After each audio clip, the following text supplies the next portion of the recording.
देखिए, पैसा, लालच और हराम की कमाई के कर्म फल पर आधारित ये दिल छू लेने वाली कहानी को हमारे बुजुर्ग एक कहावत कहते थे, हराम की कमाई पर नाला होकर निकलती है। यानी जो पैसा गलत रास्ते से घर में आता है वह अपने साथ बीमारी, कोर्ट कचहरी और बर्बादी लेकर उसी तरह बाहर निकल जाता है।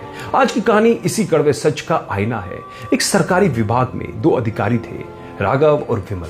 दोनों की कुर्सी एक थी, वेतन एक था, लेकिन जीवन की दिशा बिल्कुल अलग अलग थी। राघव अपनी ईमानदारी के लिए जाना जाता था। वह पुरानी बाइक से दफ्तर आता, सादा कपड़ा पहनता और महीने के अंत में बजट संभालना पड़ता। लेकिन उसकी सबसे बड़ी पूंजी थी शांत नींद। रात को उसका सिर तकिए पर पड़ते ही सो जाता था। दूसरी ओर विमल था। उसका सिद्धांत साफ था, मौका मिले और पैसा ना खाए वही मूर्ख है। उसके पास आलीशान गाड़ी, पॉश इलाके में बंगला और हर फाइल के बदले टेबल के नीचे मोटा लिफाफा। गरीबों की पेंशन, विधवाओं की सहायता, हर जगह उसने अपना हिस्सा काटा। विमल अक्सर राघव का मजाक उड़ाया करता था, राघव तू जिंदगी भर साइकिल ही चलाता रहेगा, देख मुझे 5 साल में सब कुछ बना लिया। राघव बस मुस्कुरा कर कहता, मैं नींद कमाता हूं, तुम बिस्तर। फर्क है, कर्म का हिसाब देर से खुलता है, लेकिन जब खुलता है तो ब्याज सहित लौटता है। विमल के इकलौते बेटे का 18वां जन्मदिन था। तोहफे में उसने बेटे को एक महंगी सुपर बाइक दी, वही बाइक जो रिश्वत के पैसों से खरीदी गई थी।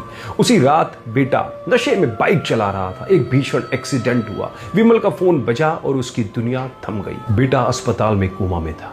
डॉक्टर बोले हालात गंभीर है, कई सर्जरी होंगी, लाखों का खर्च आएगा। विमल चीख पड़ा, पैसे की चिंता मत करो, बस मेरा बेटे को बचा लो। उसने काली कमाई पानी की तरह बहा दी, महंगे डॉक्टर, विदेशी दवाइयां, सब कुछ। लेकिन जिस बेटे के लिए उसने पाप की कमाई जमा की थी वह बच ना सका।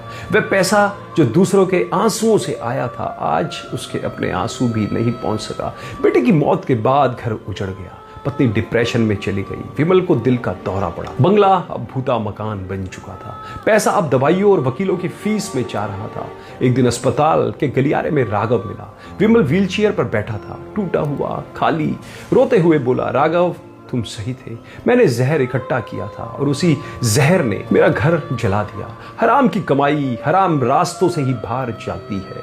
दोस्तों, सीख साफ है, पैसा वही है जो चैन दे, वरना वह बोझ है। गलत रास्ते से आया धन गलत रास्ते से ही जाता है। इसलिए अंत में खुद से पूछिए, घर लौटते वक्त आपकी जेब में क्या है? परिवार के लिए रोटी या भविष्य के लिए जहर? ईमानदार बनिए, सुखी रहिए।